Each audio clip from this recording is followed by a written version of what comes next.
Zaczynamy od gadżetów, których testy najprzyjemniej ogląda się siedząc w ciepłym domu. Znacie to? Człowiek spieszy się rano do pracy, a auto wygląda jak śnieg śniegiem, ale trzeba jeszcze podkuć i znowu dowodem osobistym albo kartą do bankomatu. Taki zmarzliny niepokonany.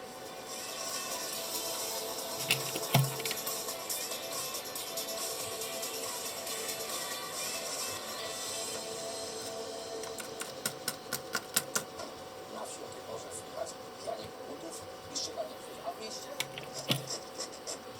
dźwięk skrowania szyb. I pierwsza skrobaczka taka wyglądająca jak składająca się z dwóch części. Pierwsza część są, które mają zeskrobać tak grubą warstwę. Zobaczymy, czy rzeczywiście poradzą sobie z takim mocnym maszynem.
Skrobaczka podłączana do prądu.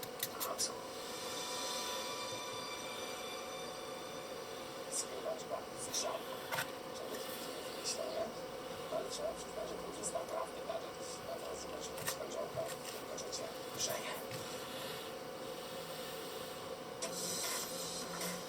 Według danych technicznych na osiągnięcie temperatury roboczej ten wynalazek potrzebuje około minuty. Działa. Zobaczcie, jak śnieg się topi. A teraz zobaczymy, czy spełni swoje zadanie. Rzeczywiście będzie łatwiej, czyli w nocy skróty szybą. Na razie to fajnie rysuje się nią szlaczki. Tak więc gdyby dzieci się nudziły, chociaż może lepiej nie, bo się pomaga. Trochę jestem zawiedziony. Grzałka niby grzeje, ale trzeba było wytrzymać ją bardzo długo przy szybie, żeby zadziałała na lód. W konstrukcję zobaczcie.